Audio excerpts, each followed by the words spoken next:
Olá, meus queridos, seja bem-vindo aqui a essa live que nós vamos falar aqui de escandalosa graça.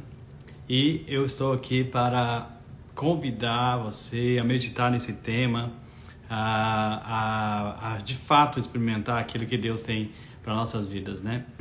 E para hoje eu tenho aqui um convidado, né, muito especial. Vou chamar ele aqui.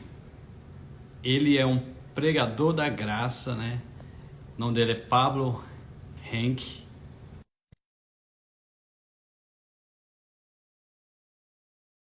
Tão importante na vida cristã, mas que se fala tão pouco no meio cristão, né? Nas igrejas e tudo mais.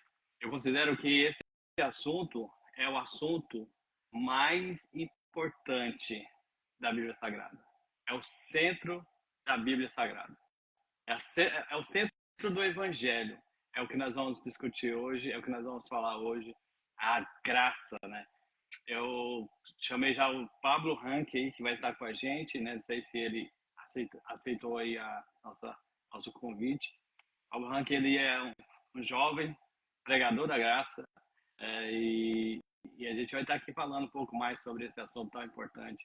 E, na verdade, é o núcleo de toda a Bíblia, né? Deixa eu ver aqui.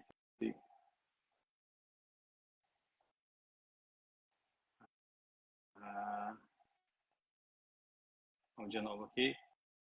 Gabriel, tudo bem, meu querido? Não sei por que, parece que não está dando certo, mas deixa eu ver. Vamos aceitar aqui. Falou! Entrei! Deu certo, graça e paz, meu irmão, tudo bem? Hipergraça e paz, tô É ótimo. isso aí, já começa falando, Tá arregaçando conseguindo tudo. me ver? Estou conseguindo te ver, te ouvir muito bem, graças a Deus. Você também está me ouvindo bem? Eu só tô ouvindo, mas eu não tô vendo, não. Você não está me vendo? Deixa eu ver da minha esposa aqui. Você está me vendo? Ah, Não, mas é um problema com o meu celular mesmo, é com o meu Instagram. ah, Eu tá, porque não consigo ver a pessoa que eu tô conversando. oh, oh. Então é pela fé, então, já começou assim, ó. Você já vai começar a live pela fé. Pela fé. Sempre é pela Tudo fé. é, A, tudo ú- é pela a fé. última live que eu fiz com um amigo meu foi 100% assim, e foi melhor que a outra. Nós fez duas, a que a gente tava se enxergando Sim. foi muito boa, não. Mas a que a gente fez nas cegas, tá ótimo, ficou ótimo. Fluiu. Pois é, Pablo, meu nome é Cleinon, né? Sou pastor, eu moro aqui nos Estados Unidos há 5 anos. Estive aqui, eu morava em Goiânia, né, no Brasil, e por muito tempo aí, há mais de 14 anos, pastoreando igrejas, plantando igrejas. E um certo dia, se não me engano, em 2008, mais ou menos, eu fui apaixonado por essa graça. Eu ouvi uma pregação e naquele dia o rema veio, né? Eu compreendi, meu Deus, isso é graça? Caramba!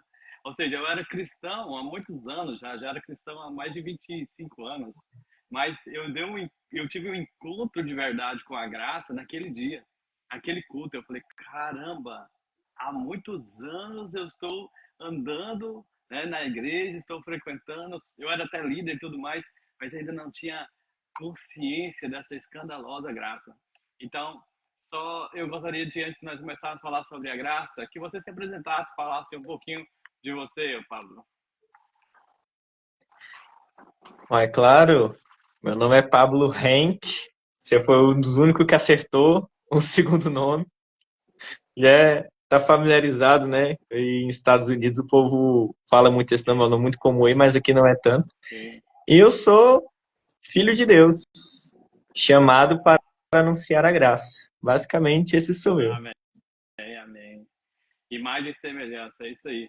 Olha só, eu um dia estava passando pelo Instagram e de repente eu vejo você falando sobre graça. E aí eu disse, caramba, esse jovem, esse jovem rapaz, ele tem revelação de fato que a palavra de Deus tem, né? Falando sobre graça, né? E nós agora vamos falar um pouquinho sobre escandalosa graça, né?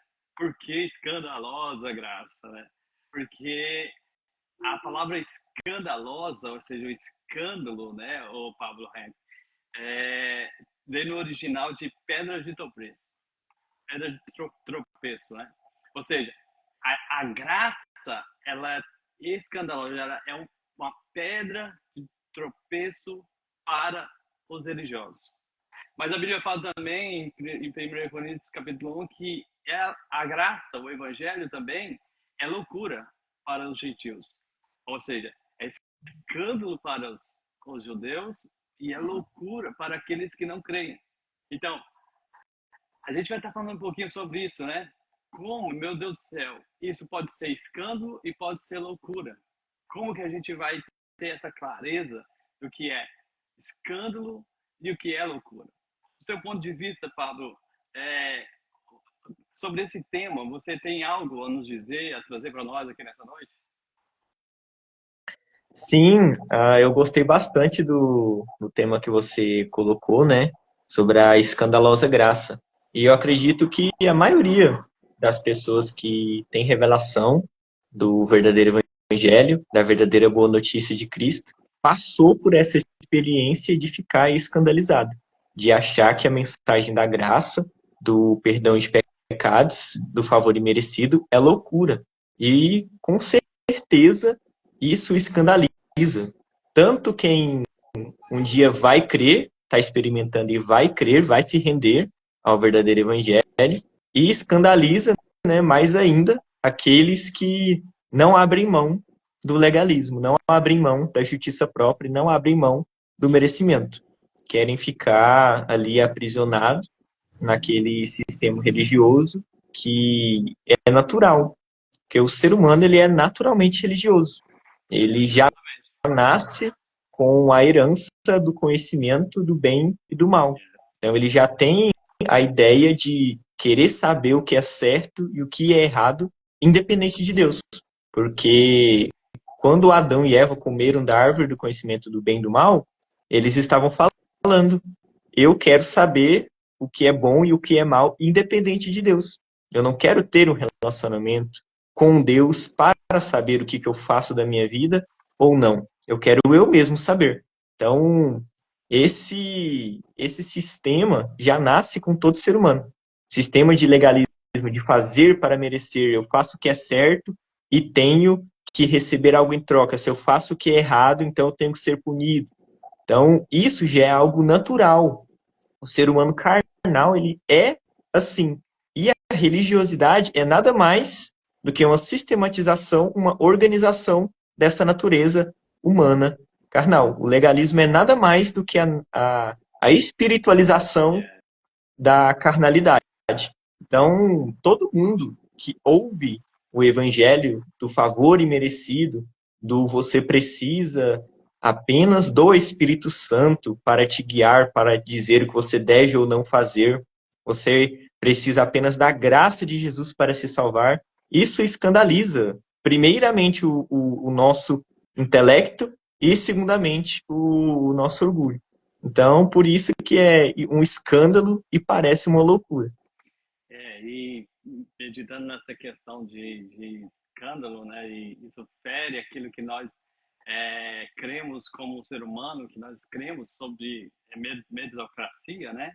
Nós cremos que se alguém é mal e pratica o mal, essa pessoa ela precisa ser julgada, ela precisa ser punida, né? Por quê? Porque ela cometeu algo que é mal. E nós vemos também tanto da nossa natureza caída, mas também ao longo da história, né, da lei até dada por Moisés, né? E se você faz algo bom, haverá também um benefício de você ser bom, né? Mas antes da queda, o relacionamento com Deus não era baseado nisso. O relacionamento com Jesus Cristo, com o Pai, Filho e Espírito Santo, não era baseado no quanto nós éramos bons, né? E então, não há o que nós façamos de bom que vai nos aproximar de Deus. Não há o que nós façamos de mal também que vai também nos afastar daquilo que Cristo fez na cruz do Calvário. É importante que nós entendamos o Evangelho, por quê? Porque senão nós vamos viver um cristianismo vazio. nós temos que entender a graça, porque senão nosso relacionamento como cristão vai ser um relacionamento vazio, um relacionamento sem essência. Por quê? Porque só quando eu entendo a graça de fato, eu consigo de fato me relacionar com Deus na abundância ou 100%. Agora, isso é muito difícil, Paulo, por causa da nossa cultura e por causa daquilo que nós temos como raiz da nossa cultura até brasileira, né? E do Ocidente, e daquilo que as pessoas ainda não entenderam, que uma vez justificado, uma vez perdoado, há sempre perdoado. Uma vez filho, sempre filho. Não tem como você desfazer uma obra que foi feita lá na cruz do Calvário. Quando Cristo fala tetelestai, ele está dizendo está consumado. Ou seja, eu fiz aquilo que vocês não conseguiam fazer. Aquilo que era para vocês fazer, eu estou fazendo aqui, eu estou morrendo. Porque por causa do pecado agora, o homem tinha que morrer. Essa era a lei de Deus. Mas Jesus Cristo sabia que o homem ele não conseguiria se redimir, né? Então ele faz Deus o seu plano, né, eterno. Antes mesmo da fundação do mundo, a Bíblia fala que o Cordeiro morreu por nós. Olha que glória, bro. É muita loucura, não é verdade? Ou seja, antes da fundação do mundo, o Cordeiro, ele entrega a sua vida por nós. Porque ele sabia que o ser humano, ele não conseguiria se salvar. Agora, o primeiro princípio que nós temos que entender é que nós precisamos do Salvador. Que nós não conseguimos nos salvar. Agora, assusta muito as pessoas. Porque o Evangelho de Cristo é um Evangelho muito simples.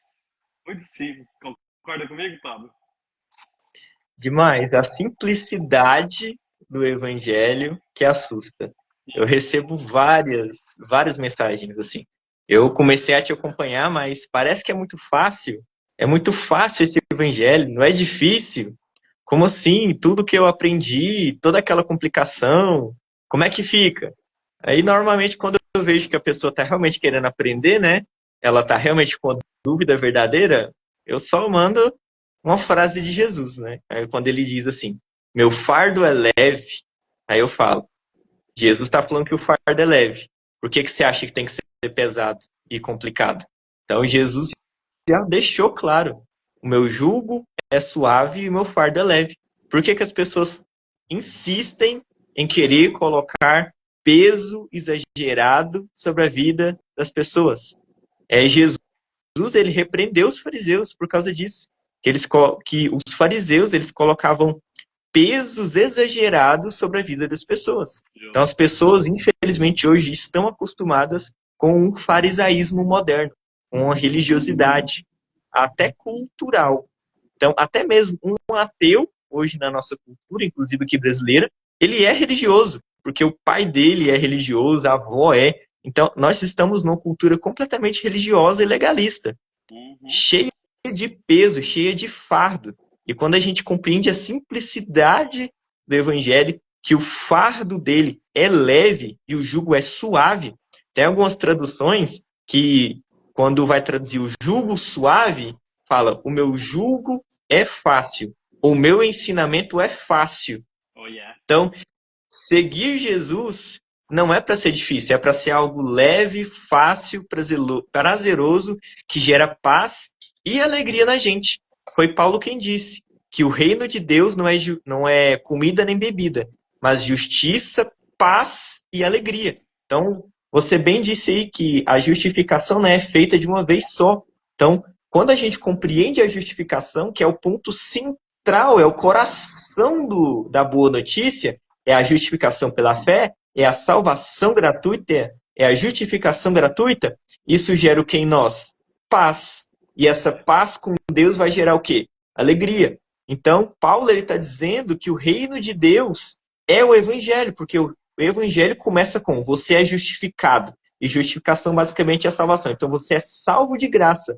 E porque você é salvo de graça, você tem certeza que você não vai mais para o inferno, você tem certeza que você vai para o céu. Agora você tem paz, você não está mais perturbado. Você não está mais com medo de Deus te mandar uma doença, te mandar um raio, te mandar um castigo. Você não está mais com medo de Deus se afastar de você, de ficar com raiva de você. Você não tem mais medo dele te lançar no inferno. Você não tem mais medo de perder a sua salvação isso te gera paz. E agora você pode ter alegria. Então, a verdadeira mensagem do Evangelho, ela traz paz e alegria por meio da mensagem central da justificação pela fé. E eu acho isso algo que, inclusive, está na nossa raiz, né? Como as pessoas que não são católicas, né, são chamadas de forma bem simplória de evangélicos, então ou você é católico ou você é evangélico aqui no Brasil. Então, a religião evangélica, essa repartição, né, que é uma repartição até cultural, estou aqui bem simplificando bastante, ela surgiu de onde? Ela surgiu ali da Reforma. E qual que foi o ponto central da Reforma? Ali de Martinho Lutero, João Calvino, e esse povo aí foi a justificação pela fé. Se a gente for olhar na história, eles revolucionaram o mundo, revolucionaram tudo, fizeram uma reforma com a justificação pela fé. E como que hoje não se prega mais a justificação pela fé? Não está precisando mais? O que aconteceu? Esqueceu-se?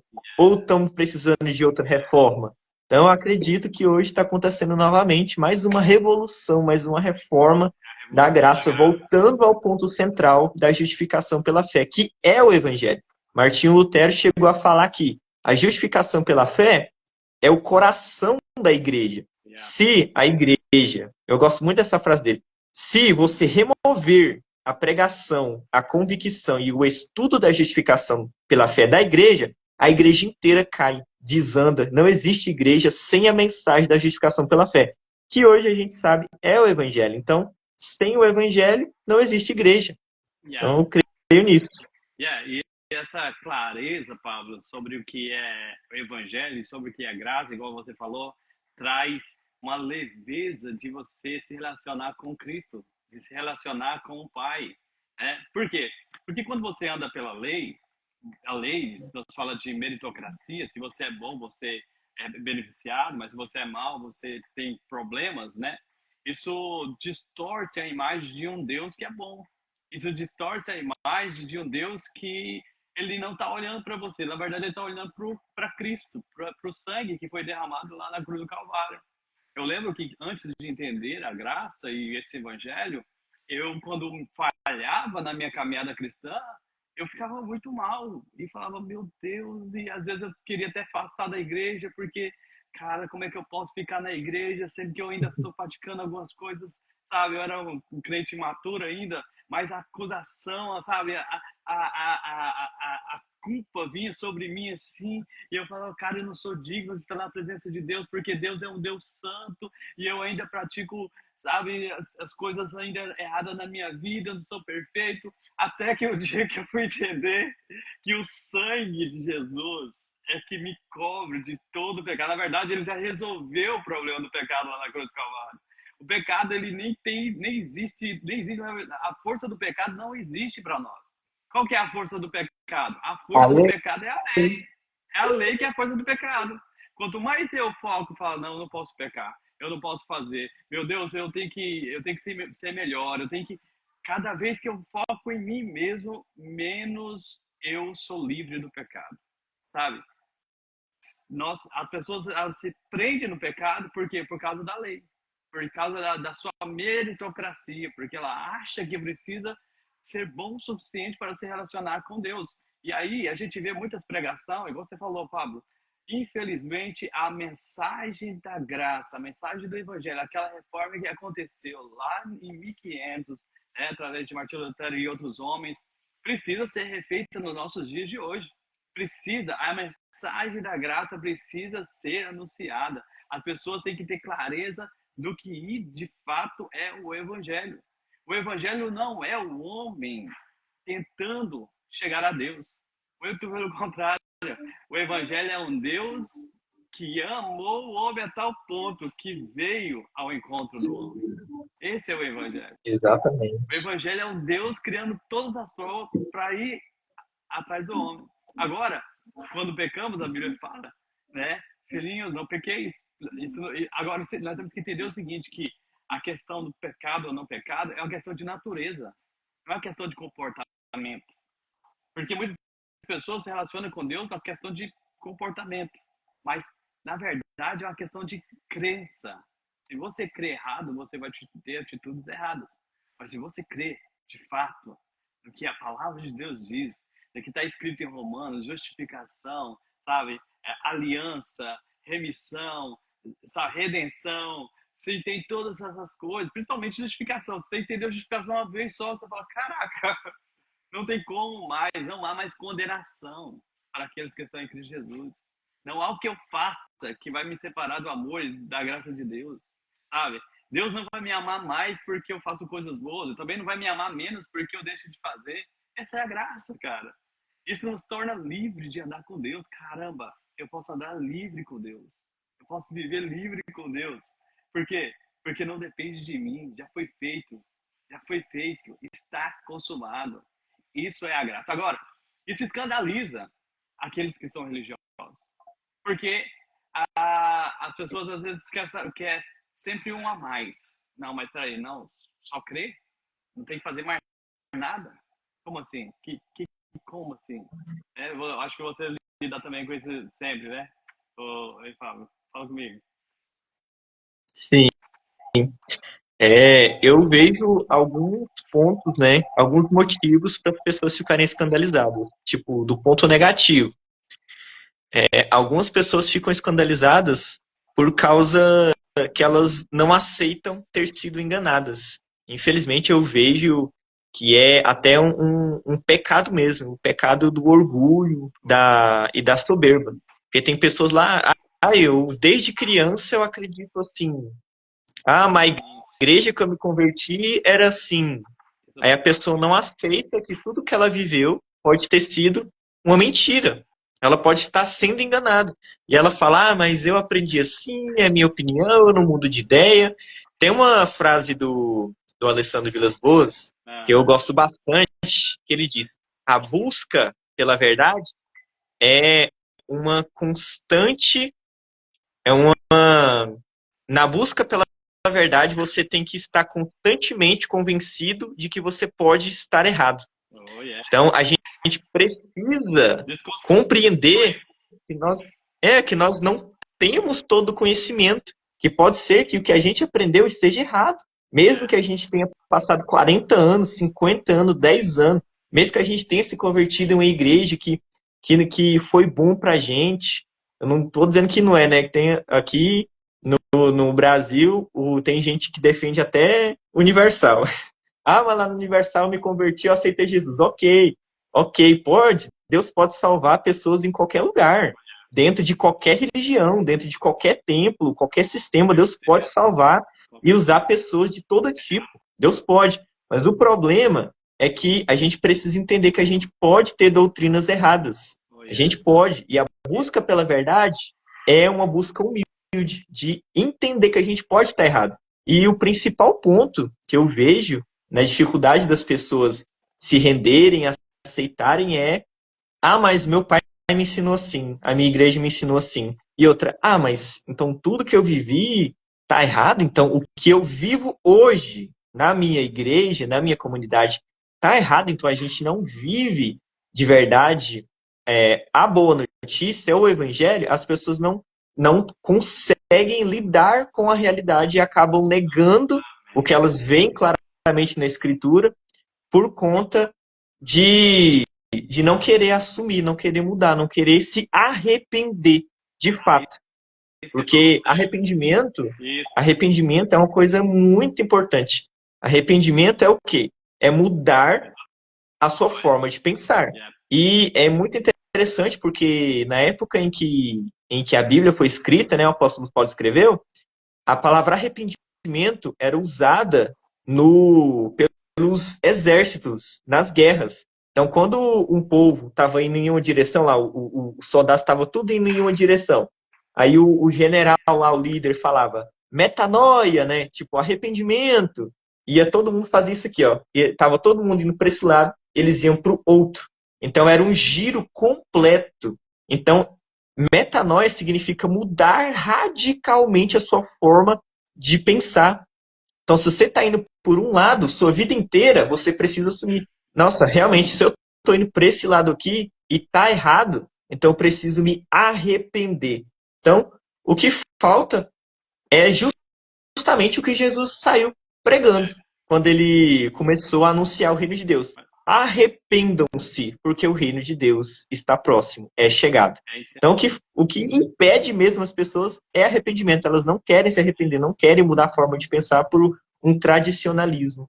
Mas, ó, vou complementar a sua frase aí a respeito do arrependimento, porque uma frase que a gente ouve muito até hoje é sobre arrependa-se, arrependa-se.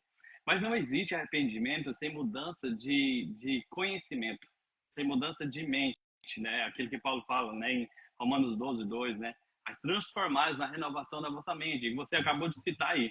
Por exemplo, eu também, eu antes de entender a graça, de aceitar a graça, eu vim de um sistema que eu acreditava que se perdia a salvação, eu acreditava que se eu falhasse hoje, se eu morresse hoje com falha, eu ia para o inferno. Então, um dia alguém chegou em mim e falou assim, porque Cristo morreu na cruz do Calvário, e agora uma vez filho, sempre filho, salvo, sempre salvo. E eu, na minha religiosidade, eu coloquei o dedo no nariz dele e falei assim, você é um herege. Olha, isso aconteceu comigo. Você é um herege. Você está pregando coisas que não existem na palavra de Deus. Só que isso foi um gatilho que Deus colocou no meu coração. Aí eu falei, cara, peraí, eu não vou acreditar nem no que esse irmão acabou de falar e nem nisso, no que eu aprendi a vida toda. Eu vou para a palavra de Deus. Eu vou pedir o Espírito Santo para me mostrar. E eu comecei a estudar. Senhor, de fato, me mostra, né, na palavra de Deus, o que é, tal.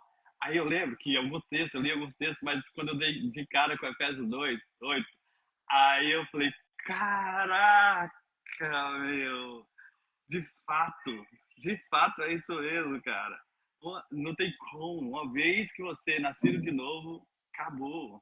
Você mudou de natureza. Você não mudou de comportamento. Você não deu uma melhoradinha, entendeu? Você saiu das trevas pro reino da luz do amor de Cristo, entendeu? De fato, entendeu? Você não deu uma melhoradinha. E metanoia, na verdade, arrependimento verdadeiro é quando você tem o conhecimento correto. É quando você entende o que é correto. E essa conversão esse arrependimento, ele é todos os dias. É a transformação da alma, a mente, vontade e emoção. Então, a transformação da alma. Então, aquilo que eu acreditava, igual antigamente, né? Você é do Goiás também. Antigamente, não sei, acho que você é mais novo que eu, mas antigamente as pessoas falavam assim que se você comesse banana com leite, você ia passar mal.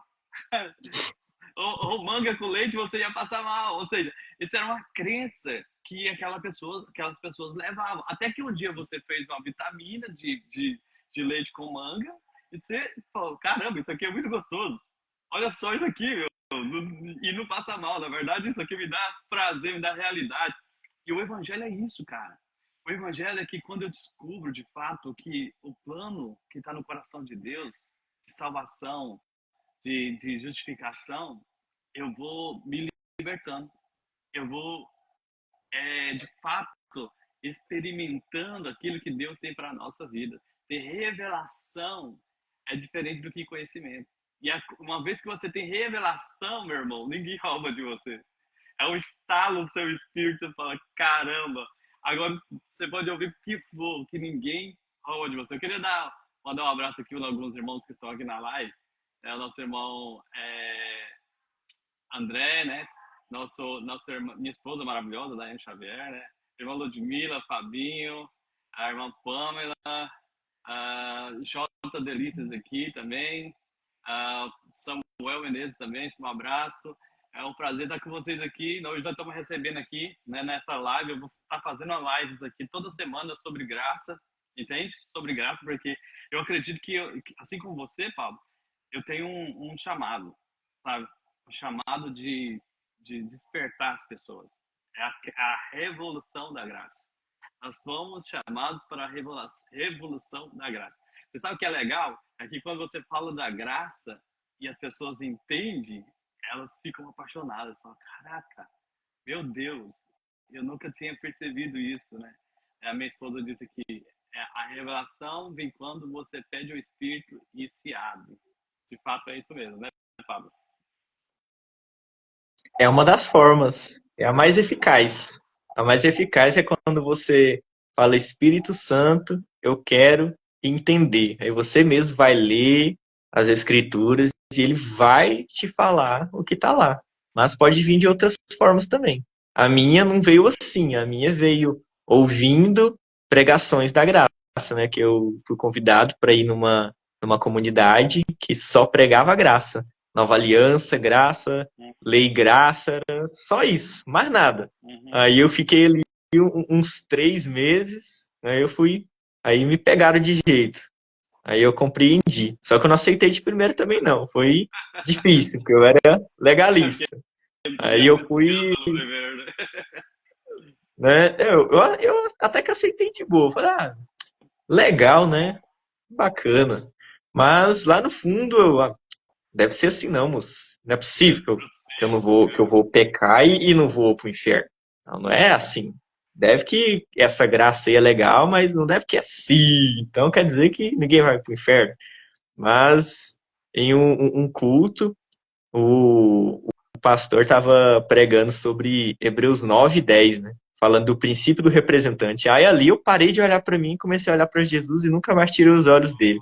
Porque Hebreus 9 e 10 faz você entender completamente que é tudo sobre Jesus. Não é nada sobre você.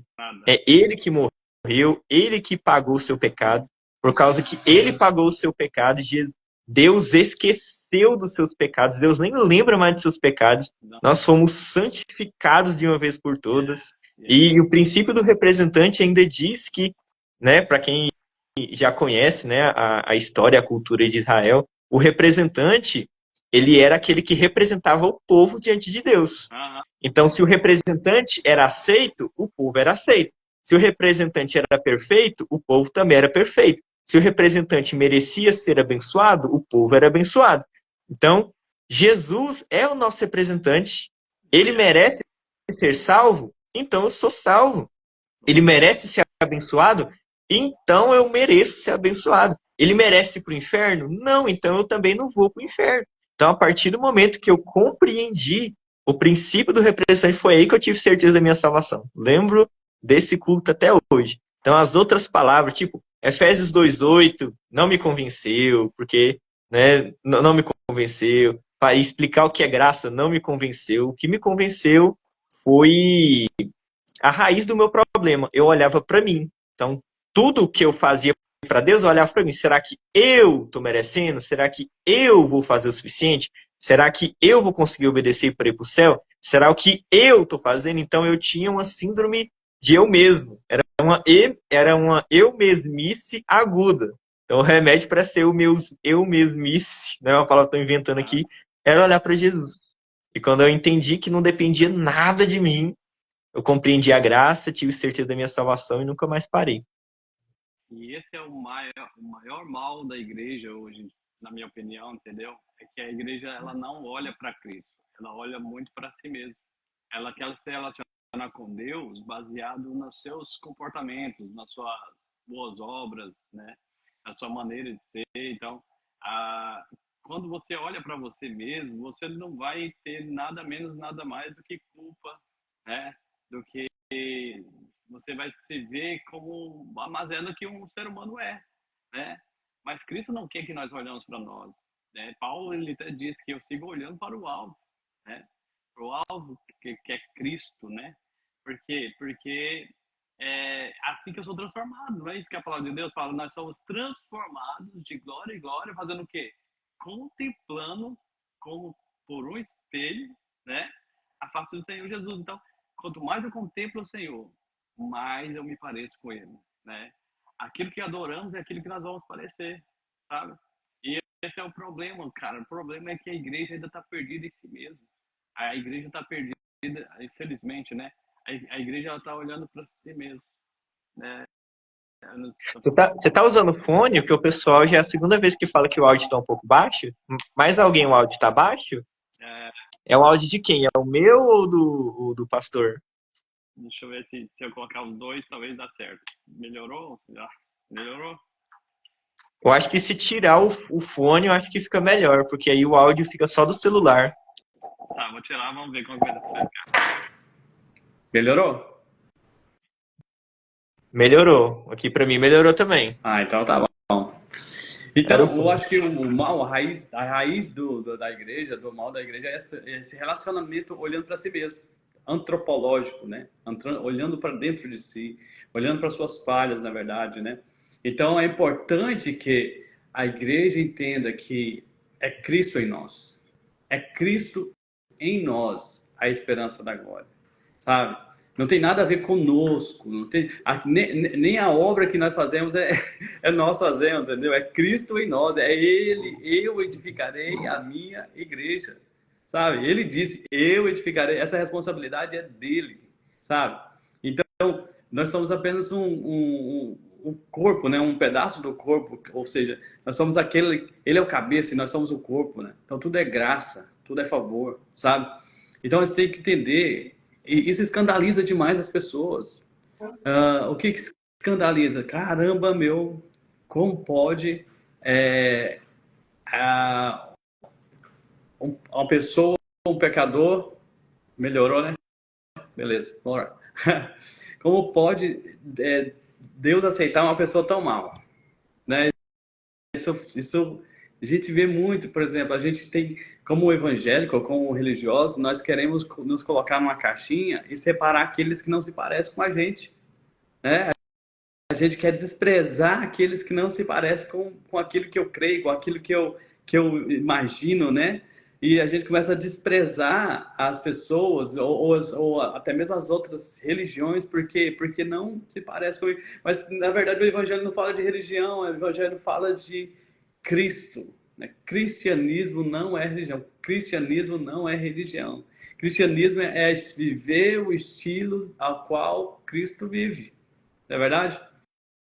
E nós vimos aí o evangelho começando assim com muita graça, de fato. E o tempo todo que Jesus esteve aqui, né, andando no ministério, você só vê graça, meu. Você vê Jesus indo na contramão da religiosidade, né? Na contramão daquilo que os religiosos criam de cultura, de costume, né? De leis e tudo mais, né? Nós vamos ver isso vários homens de Deus, por exemplo, vou citar um aqui, Levi. Levi era um cobrador de impostos, né? Que logo depois se torna Mateus, né? Mas a Bíblia fala que Jesus passa e olha para ele. Quem olharia para Levi, brother?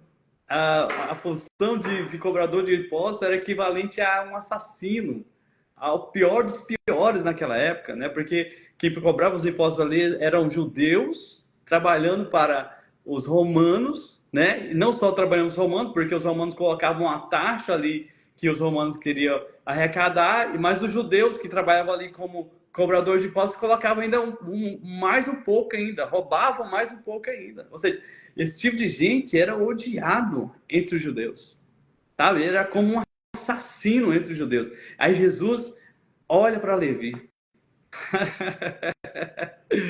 Aí ele fala assim, ó, vou lá para sua casa lá que eu quero comer. Aí não só você, mas leva todos os seus amigos. Aí a Bíblia fala que Jesus está lá no meio de cobradores de impostos, sabe? Aí pecadores. Aí os fariseus falam, quem que é esse homem que é amigos de pecadores? Sabe? Essa é a graça. A graça alcança quem é desprezado. A graça alcança aquele que é pior, sabe? Essa é a graça. A graça tem o poder de alcançar o pior dos pecadores. A lei, ela tem o poder de condenar o melhor dos homens.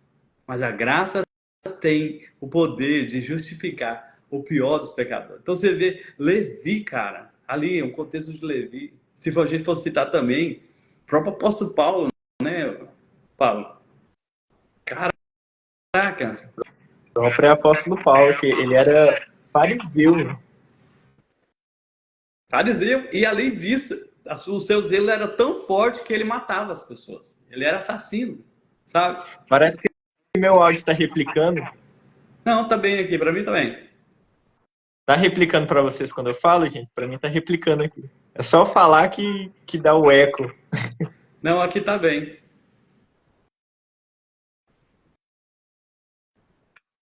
Vamos ver se alguém responde. Se responder, eu continuo, ok? Mas Sim, tá explicando. credo. Tá É, replicando. Acho que foi porque tinha conectado o fone. Agora tá bugando. tá bom. Voltou. Não voltou. Então, o apóstolo Paulo, ele até matava, né, os cristãos. Hoje em dia seria mais ou menos como um muçulmano se converter, né? A gente tem Yeah.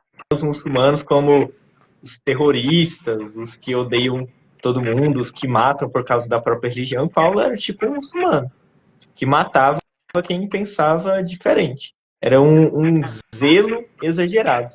Tanto que Paulo chega a ter compaixão dos judeus, né? Lá em Romanos, se eu não me engano, é no capítulo 9, que ele diz que eles têm um zelo sem entendimento, porque ele era uma pessoa com zelo, mas sem entendimento.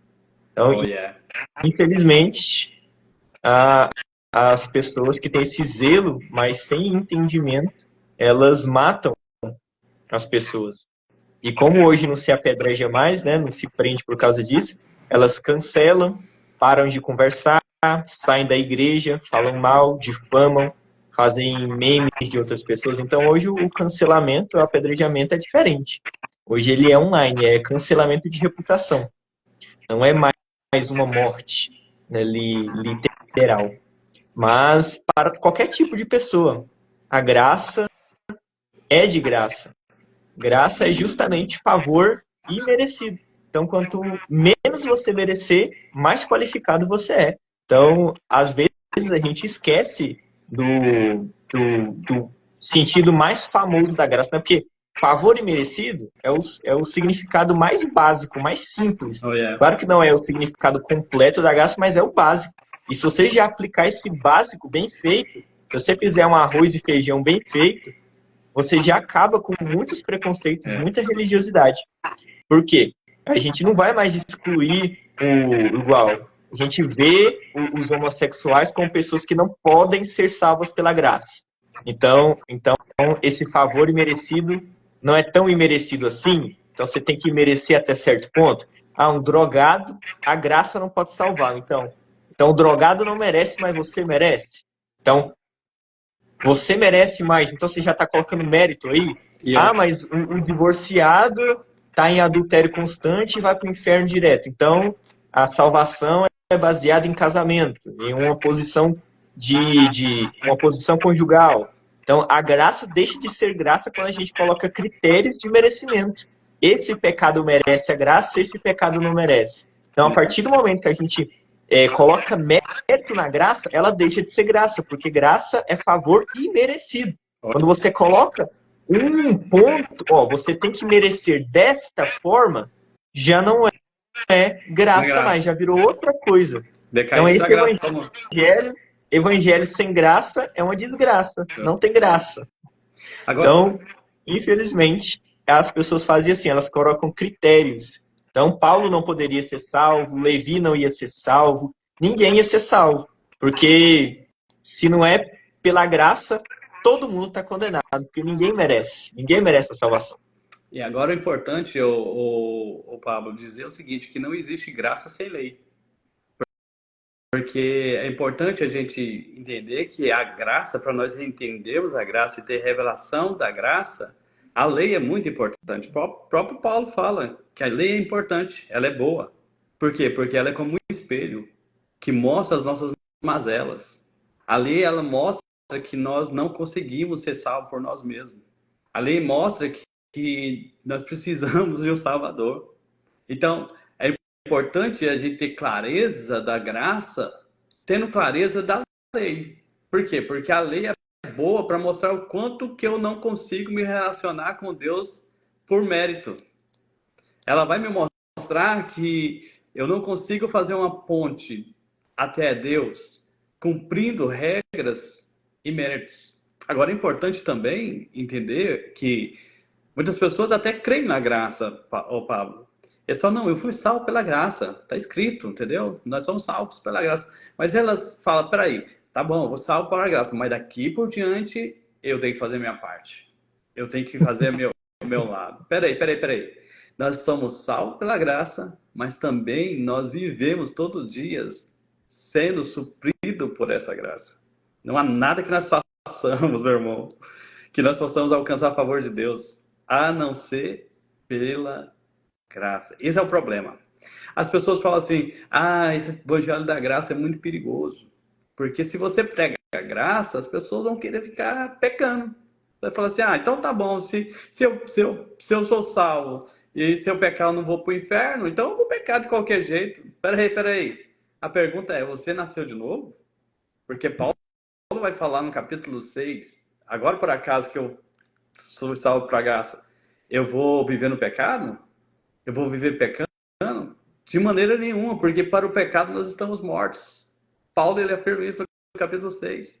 Como você pode estar vivendo para algo que você está morto? Entende? Não tem como. Se você está morto por pecado, como que você vai viver para ele? Você está entendendo? Só que as pessoas elas acham que isso vai, essa pregação da graça vai validar você viver uma vida de qualquer maneira. E não é isso, é pelo contrário. O padrão ele eleva, né, Paulo? Ele eleva muito. O próprio Cristo falou, né? O que a lei fala para vocês? A lei fala o seguinte: se você cometer um adultério, né? Não cobiçará sua mulher, né? Eu, porém, vos digo, ou a mulher do próximo, né? Eu, porém, vos digo, se você olhar com olhar impuro, você já cometeu o pecado. Entendeu? Não matarás. Eu, porém, vos digo, né? O que Jesus falou assim? Se você odiar seu irmão, você já cometeu homicídio. O que Jesus está falando na verdade? Fala, cara, ninguém consegue. Você não consegue, meu irmão, entendeu? O padrão da graça, ela foi muito além. Ela quer dizer o seguinte, que você não consegue cumprir nada para ser salvo. Você só é salvo pela graça. E você só permanece salvo pela graça. Não tem como você ganhar a salvação, conquistar a salvação. Entende? Exatamente. Jesus, né, ele veio, ele aumentou o padrão da lei, justamente porque na época que ele veio, os fariseus estavam deixando a lei mais fácil. Eles estavam tirando coisas da lei que eram... Eles estavam tirando a severidade da lei, que tornava a lei realmente pesada e impossível de alcançar, e colocando outras coisas, tradições humanas. E na cabeça deles, eles estavam conseguindo cumprir a lei. Então, quando você remove o que a lei realmente é, você tira o rigor dela, você ilude as pessoas achando que elas vão conseguir cumprir, porque você substituiu a lei por doutrinas humanas. Aí as pessoas ficam iludidas, achando que, não, mas tem como sim merecer a salvação. Tem como sim eu fazer alguma coisa para merecer uma bênção. Tem como sim eu chegar ao padrão de Deus. Então, já na época de Jesus, as pessoas não tinham mais o verdadeiro, o real entendimento do que era a lei. Porque o próprio apóstolo Paulo, no capítulo 3 de Romanos, no versículo 19 e no 20, ele fala que a lei foi dada para que todo mundo percebesse que é pecador, que merece a condenação e que não consegue se salvar. Então, quando eu vejo alguém dizendo, tem como a gente se salvar sim, tem como a gente merecer sim, tem como eu fazer alguma coisa assim, tem como, é porque a pessoa ainda não entendeu a lei de verdade. Quando a pessoa é bem religiosa, quando a pessoa, tipo assim, ela quer brigar comigo, ou quer entender a graça, mas é muito religiosa, eu falo mais da lei do que da graça para ela. Eu falo, olha, você está com a compreensão errada da lei. Vamos entender o que é a lei? Quando você entender a lei, você vai gritar querendo Jesus. Aí eu não vou precisar explicar mais nada para você. Aí eu falo, na lei, se você fizer isso aqui, você já está condenado. São 613 mandamentos. Aí eu explico Deuteronômio, capítulo 28 para ela. Aí depois eu explico lá, Gálatas, que se você desobedece um mandamento, ou se você quer obedecer um dos mandamentos da lei, você tem que obedecer todos. Se você não obedece todos, você está sob a maldição de Deus. Aí eu já jogo um Timóteo 2,10, que fala, se você desobedeceu o menor mandamento da lei, você desobedeceu todos os mandamentos, isso é culpado de tudo. Aí quando a pessoa consegue entender que a compreensão da lei dela tá errada, ela fala, não, não quero viver pela lei mais, me dá graça, me dá Jesus. Então eu vejo que as pessoas têm um entendimento errado da lei e por elas não terem uma compreensão correta da lei, elas desvalorizam a graça. O que o senhor citou, as pessoas gostam muito de falar, mas se pregar graça, as pessoas vão querer pecar e ter liberdade para pecar. Essa fala das pessoas revelam a incredulidade e o desprezo delas pela graça. Essas pessoas falando isso, elas estão desprezando a graça e colocando um valor exacerbado na lei, na proibição. Por quê? Porque Paulo disse em Romanos capítulo 6, versículo 14, o seguinte: vocês não são mais dominados pelo pecado, porque vocês não estão debaixo da lei, e sim da graça. Então, Paulo disse que quando nós somos dominados pela lei, estamos debaixo da lei, a gente vai pecar mais. Mas quando a gente está debaixo da graça, a gente não vai pecar. Então, na cabeça dessa pessoa, é o contrário. Se você estiver debaixo da graça, se você tiver certeza da sua salvação, se você tiver plena ciência que você não vai para o inferno, independente do seu pecado, isso vai fazer você pecar. Mas agora, se for proibido pecar porque você vai para o inferno, porque tem consequências, porque tem ira de Deus, tem isso e aquilo, e o diabo a quatro mais que o povo inventar que tem, aí sim a pessoa não vai pecar. Então a pessoa está indo contra o que Paulo falou. Paulo disse, a força do pecado é a lei. Lá em Coríntios ele fala isso, né? Literalmente isso. A força do pecado é a lei. Então quanto mais lei, mais pecado. Aí ele fala lá em Romanos 6,14. Se vocês estão debaixo da lei, vocês vão pecar pra caramba. Mas se vocês vierem para baixo da graça, vocês não vão pecar. Isso. Aí a pessoa fala, mas se a graça é assim mesmo, então as pessoas vão pecar mais aí. Eu posso pecar à vontade, né? Então a pessoa está cometendo um erro, mesmo que inconsciente, continua sendo um erro, de contra o que Paulo falou. E quando a gente vai contra o que um apóstolo fala, o nome mais comum disso é heresia, né? Mas não pode falar, né?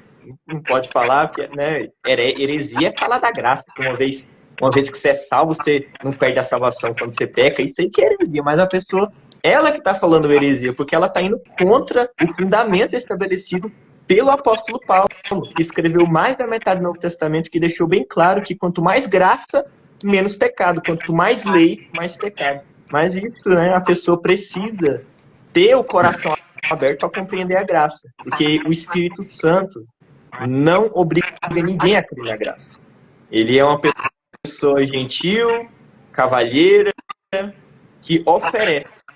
Mas quando a pessoa ainda está, igual eu falei antes, se a pessoa for soberba, ela querer ficar com aquela ideia, mas eu já nasci assim, eu penso assim, não vou mudar, porque eu estou assim há 20 anos, 10 anos. Se a pessoa quiser colocar a tradição, a história dela e o ego dela acima da verdade, ela já tomou a decisão dela e o Espírito Santo vai compreender e não vai forçar nada, né?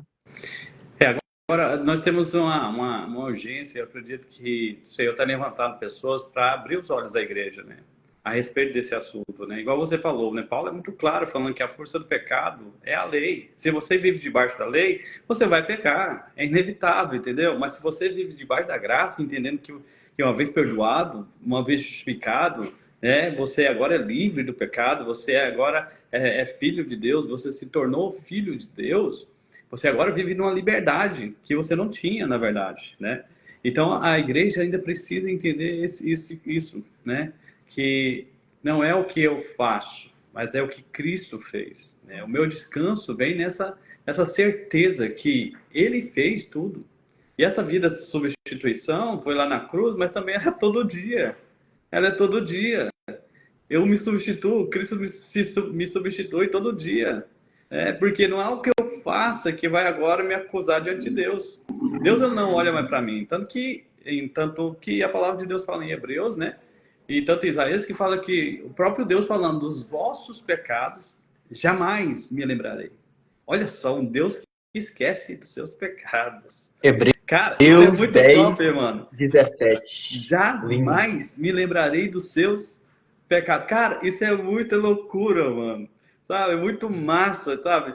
É como se você estivesse devendo 10 milhões de dólares para alguém, né? E esse alguém quer te matar, porque você não tem condição de pagar. E ele quer te matar. Esse é o julgamento dele. Você não vai pagar, você não dá conta? Eu vou te matar. E de repente aparece alguém que de graça te ama.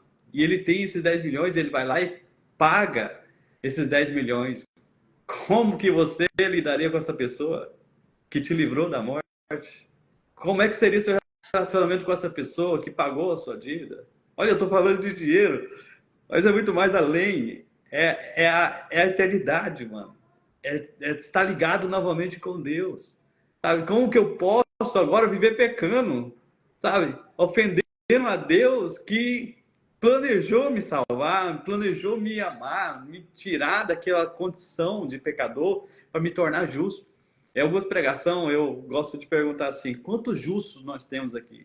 E a tristeza, Pablo, é ver que poucos levantam as mãos. Porque Eu já ia levantar a mão aqui, ó. Eu Pois sou é, justo. porque não tem clareza que somos justos, sabe? Sou justo. E aí pergunto, quantos santos temos aqui? Rapaz, aí a cultura, a mentalidade ainda de religiosidade segura as pessoas. Fala, não, sou santo não. Não, sou justo não, eu ainda faço. Cara, não tem nada a ver com você, tem a ver com a obra de Cristo. Isso tem que ficar tão claro, porque é isso que traz liberdade. Liberdade é você viver crendo que a obra de Cristo foi o suficiente. Que aquilo que Cristo fez na cruz do Calvário é o suficiente para você se relacionar com Deus. Que o sangue de Jesus é a única coisa que precisa. É o passaporte que você tem, que eu tenho, para ter acesso a Deus. E agora a Bíblia fala que eu posso entrar com ousadia diante do Senhor, por causa do sangue. Por causa do sangue de Jesus. A Bíblia fala que o sangue, Hebreus fala que o sangue fala, né? Lá em Gênesis, quando Caim mata Abel, né? Deus fala assim, ó, o sangue do seu irmão está falando, está clamando. Ou seja, ali o sangue falou. E o sangue estava falando que eu quero justiça, sabe? Eu quero que seja algo que seja feito. Mas aí a Bíblia fala que Hebreus que o sangue de Cristo também fala. E o que o sangue de Cristo fala? Perdoado, justificado, redimido. Não há condenação. Filho para sempre, meu irmão. O sangue de Cristo fala. Meu Deus, que graça é essa, meu Deus? Que graça é essa? Agora nós temos que entender. As pessoas falam, não, tá ok, nós não andamos mais pela lei. Nós andamos sim pela lei. A Bíblia fala que nós andamos pela lei. A lei do Espírito E da vida. e da vida. Não é verdade? Porque agora Exatamente. não é o que eu faço, é o que o Espírito fala. Sou direcionado, o Espírito Santo ele fala comigo, sabe? Eu vejo a palavra... Romanos 2, não, Romanos 8:2, né? Que Paulo fala, porque a lei do Espírito da vida nos livrou da lei do pecado e da morte. Então, aí no capítulo 7, né, que ele explica que lei que é essa. E no capítulo 7 ele fala que essa lei é os 10 mandamentos. Lá no Romanos 7, versículo 6, 7 e 8, ele fala, a lei disse, não cobiçarás. Aí ele vai falando, né, falando mais da lei, aí no capítulo 8 ele fala, a lei do Espírito da vida nos livrou da lei do pecado que gera a morte. Que lei do pecado que gera a morte é essa? Mas quando a gente abre Romanos 8 e lê, né, Amé? Que lei do pecado que gera a morte é essa? Lei do pecado da morte, que lei que é essa? É a lei que ele passou o capítulo 7 inteiro explicando. Às vezes essa divisão de capítulo da Bíblia, às vezes atrapalha a nossa compreensão. Eu sei que isso facilita em várias outras coisas, mas atrapalha em outras também. Verdade. Então, se você pegar o capítulo 7 e o 8 e ler junto, quando você lê o versículo 2 de Romanos 8, você vai entender que a lei do pecado e da morte é os 10 mandamentos, porque ele explica isso os 10 mandamentos, é a lei de Moisés, porque ele explica isso no capítulo 7. É muito incrível isso. E ele não só no capítulo 7, né? Lá para os Coríntios ele falou, porque somos ministros de uma nova aliança, não da Eita, letra. Porque a letra eita. mata, mas o espírito vivifica. Aí Yeah. no versículo seguinte ele fala que o ministério da morte, que foi gravado com letras em pedras, teve a sua glória. Meu Ministério Deus. da morte gravado com letras em pedras. Que foi gravado com letras em pedras mesmo? A criança Aham, da escolinha dominical vai falar pra você. Ué, mas não aham. foi o 10 mandamentos que foi gravado com letras em pedra? A criança vai falar, sim! Né? Uma criança consegue entender isso. E Paulo chama as tábuas de pedra de ministério de morte. E ele vai repetir lá em Romanos capítulo 7, né, o 10º mandamento, não cobiçarás. Ele fala, a lei diz, não cobiçarás. No versículo anterior, ele fala que nós somos libertos da lei. E aí no capítulo 8, versículo 2, ele diz que a lei do Espírito da vida nos libertou da lei do pecado e da morte. Então, hoje nós não temos mais a lei, a antiga aliança, as tábuas de pedra, a lei de Moisés mais que nos guia. Não é mais essa lei, é a lei do Espírito da vida, que é simplesmente o Espírito Santo. O Espírito Santo. Porque a letra mata, mas o Espírito vivifica. A lei foi substituída completamente pelo Espírito Santo. Então, quando a gente acha, isso aqui é outra coisa também, que nas entrelinhas, quando a pessoa diz que não, mas esse negócio de ser guiado pelo Espírito Santo não é fácil, não é eficaz, isso aí não vai dar certo. As pessoas têm sim que ter uma lista de regras, tem que ter um regimento interno de igreja, tem que ter pregações extensivas sobre certo e errado, pode, não pode, isso é bom, isso não é. O que a pessoa está dizendo? Que Deus, na nova aliança, deu um método inferior à antiga. Que o Espírito Santo não é bom o suficiente para substituir a lei. Que a lei é melhor que o Espírito Santo. Que o Espírito Santo não consegue fazer o trabalho dele. Que Deus não consegue fazer o trabalho dele. Então, a pessoa fala isso, só que ela não entende que ela está dizendo isso. Então, quando a pessoa fala, não, a gente ainda tem que ter a lei, tem que ter os 10 mandamentos, tem que ter lista de regra, tem que ter norma, tem que ter doutrina, a pessoa está dizendo, o Espírito Santo presta para nada, não. Desse negócio aí de Espírito Santo, de lei do Espírito da vida, Espírito vivifica, é tudo mentira. Tem que ter é Moisés. Espírito Santo, ó, esse negócio aí não é para nós, não. A pessoa está dizendo isso, só que ela não percebe que ela está falando isso. Ela não percebe a blasfêmia que ela está cometendo. Aí não dá. Só quem tem revelação que compreende isso. Eu era pastor de uma igreja no interior, aí no Goiás, e na minha igreja tinha todo tipo de pessoas que a sociedade rejeitava, sabe? Os drogados, homossexuais, sabe? Pessoas, toda pessoas que as outras igrejas não aceitavam, de alguma maneira estavam andando com a gente ali, né? Naquele tempo que a gente estava pastoreando naquela cidade, né? E às vezes as pessoas falam assim, pastor, o que acontece com você? Que a mazela da cidade tudinho tá na sua igreja. Aí eu falei assim, uai, eu tô tentando parecer com Jesus. Amigos de pecador, entendeu? Tô tentando me parecer com Jesus. Porque eu sempre crio o seguinte, ô Pablo, que se o Espírito e a palavra não for suficiente, eu não tenho o que fazer. Se o Espírito Santo não convencer que a pessoa é pecador, e se a palavra não transformar aquela pessoa, eu como ministro, eu estou perdendo meu tempo de querer dizer, dar regras, sabe? Dizer o que fazer, o que deixar de fazer. Não, não, não, não. Nós somos chamados para o ministério da reconciliação. Olha só que graça que é essa, cara. É de dizer o seguinte, ó, vinde a mim todos os pecadores. É você que é desprezado pela sociedade. É você que é excluído. É você que ninguém quer. É você. É você que a graça quer. Sabe? E as pessoas estavam ali, e eu batizei vários, sabe? Tirando das drogas, sabe? Os homossexuais lutando contra o homossexualismo, sabe? Por quê? Porque estavam se sentindo amados. E aí a nossa função como ministro do evangelho é liberar o evangelho, a graça, o amor, sabe? Nada de fato vai fazer sentido, Pablo, se nós não amarmos como Jesus amou. Independente de lei ou de graça. Se não amarmos como Cristo amou, meu irmão, nós estamos perdendo tempo. O evangelho alcança todos, meu irmão. Sabe? Então ali, eu era criticado porque na nossa igreja tudo que não prestava estava lá. Aí eu olhava para a minha igreja e olhava para os evangelhos e falava, caramba, que honra que eu tenho de ter essas pessoas andando aqui nessa igreja. Que honra que eu tenho de aceitar aqueles que não são aceitos. Que honra que eu tenho de entender o coração de Jesus. Sabe?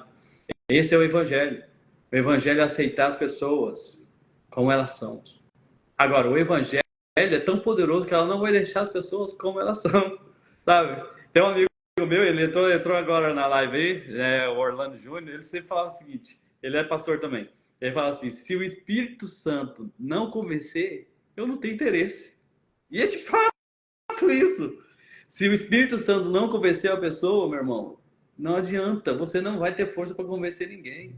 Agora eu tenho que escrever, que eu tenho que ter convicção, como ministro do Evangelho, que o Espírito e a palavra são as armas para... A Bíblia fala que o Evangelho é o poder de Deus. Essa palavra poder significa dunamis ou dínamos, que nossa tradução é dinamite. Isso fala, Pablo, que quando alguém ouve o verdadeiro evangelho, isso explode dentro dele. Então é impossível ser o mesmo. É impossível eu ter os meus comportamentos. É isso que aconteceu com o Zaqueu, brother. Ele encontrou com o verdadeiro evangelho ali. E aí, Cristo não precisou falar assim, agora você vai ter que mudar seus comportamentos. Não. Zaqueu fala assim, é o seguinte, eu quero devolver 4 vezes mais aquilo que eu roubei. Por quê? Porque o evangelho chegou naquela casa. Você está entendendo? A graça chegou naquela casa. E Jesus fala assim, hoje houve salvação nessa casa. Meu irmão, o evangelho é um poder. Agora, é interessante também que Paulo ele adverte muitos Gálatas, né? Quem te ensinou, Gálatas, a fugir, né, daquilo que eu tenho ensinado?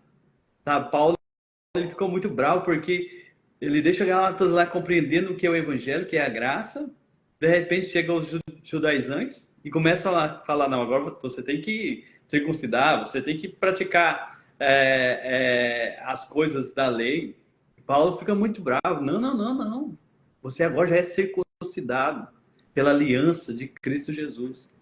Então, o evangelho é o poder, é o dínamos, é a dinamite que explode. Uma vez que cremos no evangelho, é impossível nós sermos o mesmo. Exatamente. Então, quando você tem um encontro com a graça, tem 2 opções. Ou você aceita e é transformado, ou você vai acabar sendo igual os fariseus, que vão simplesmente lutar contra, criticar, fazer motim contra. Infelizmente, tem esses 2 efeitos. Quando você ouve o evangelho, ouve a boa notícia, a graça, né? Porque Jesus, ele pregava graça. Ele era acusado de ser amigo dos pecadores, ele era acusado de libertinagem, ele era acusado de ser contra a lei, porque ele era gracioso. Justamente. E quem acusava ele de ser libertino, dar liberdade para pecar e ser contra a lei? Isso eu tô falando porque aqui é crente, né, que vai ver nossas lives. Então, crente, né, tem que ter pelo menos lido os evangelhos e saber disso, né? Então, quando você vai ler os evangelhos, os fariseus acusavam Jesus direto de ser libertino, de ser contra a lei, de ser amigo de pecador. E aí, no caso da sua comunidade, ao tanto de pecador que tem aí, e com certeza vocês devem ser acusados de ser contra a lei de Moisés, ser antinomiano, que dá liberdade para o povo pecar e que não sei o quê. É cheio de fariseu acusando e falando, já que é assim mesmo, então pode pecar, não tem lei mais não tem que ter mais lei, vocês é contra a lei, então quer dizer que aí vocês podem pecar. Então, essas acusações, elas foram feitas a Jesus. E se a gente falar exatamente as mesmas coisas que Jesus falou, devemos ser acusados das mesmas coisas. Isso é um bom sinal E que Jesus a gente está falou. falando o que Jesus falou. Jesus, Paulo também era acusado disso, né? Jesus Paulo falou que também. vocês serão abençoados, mas serão abençoados com perseguição. O verdadeiro evangelho, Paulo, vai trazer perseguição. O falso evangelho não traz perseguição. É muito bom, massageia o ego, é top demais, entendeu? Mas o verdadeiro evangelho, meu irmão, quando a gente prega a graça, a gente é odiado. Você sabe disso, meu irmão, entendeu? Nós somos odiados, entendeu? Por quê? Porque o evangelho traz perseguição, acusações, entendeu? Não adianta. Agora, isso Jesus falou que ia acontecer, entendeu? Então, o que nós temos que fazer? Pregue, ame. A igreja precisa de mais voltar. Eu acho interessante também, o Pablo, que nós vemos muitos dos chamados do Senhor, que entenderam a graça de Deus, que estão fora da vida em comunidade, sabe? Eu não falo da igreja, não, porque nós somos chamados uns para os outros, nós não somos chamados para uma instituição, nós somos chamados para as pessoas, sabe? E quem é nascido de novo, eu até tenho todo nascido de novo que tenta fugir do propósito para o qual ele foi nascido, chamado para viver, que é um relacionamento com Deus e as pessoas, ele é um frustrado, sabe? Frustrado. Em tudo que ele faz, ele é um frustrado, porque quem nasceu de novo não consegue mais viver fora dessa realidade de Cristo, sabe? Então, há muitas pessoas feridas pela região, muitas pessoas machucadas por tantas coisas, mas eu quero dizer para você, em nome de Jesus, que o Senhor, Ele tem chamado aqueles que foram um dia chamados pela graça, alcançados pela graça, para novamente fluir em amor, em graça, sabe? Irmão, eu oro demais para uma igreja que entende esses princípios de Cristo, sabe? Amar como Cristo amou. Amar como Cristo amou, meu irmão, não fala de você colocar os seus padrões, sabe? Não tem regras. Não, filho. Vem como estás, entendeu? E aí eu vou te falar de novo, se o evangelho, o Espírito não tiver poder, meu irmão, para mudar as pessoas, nós temos que parar de pregar esse evangelho. Entende? Se o evangelho e o Espírito Santo não tiver poder de mudar as pessoas, nós temos que parar de pregar esse evangelho. Agora, por que nós estamos falando de graça? E aí nós vamos já caminhar para a conclusão. Por que nós estamos falando de graça? Porque a maneira de Satanás prender as pessoas é culpa e condenação. E a culpa e condenação vem através de quê? Da lei. Eu não posso, eu não consigo, eu não posso, eu sou proibido, ou eu não sou capaz. Então a lei sempre vai mostrar que você não é. Mas a graça vai dizer, apesar de você não eu te faço ser. Você tem que entender isso. Porque viver sobre culpa e condenação, meu irmão, é a armadilha de Satanás para prender os filhos de Deus nesses dias. Então, quando você entende que não há mais culpa, não há mais condenação, meu irmão, você vive livre, você voa, você arrebenta. Graça, escandalosa graça. E vou falar como Paulo, né?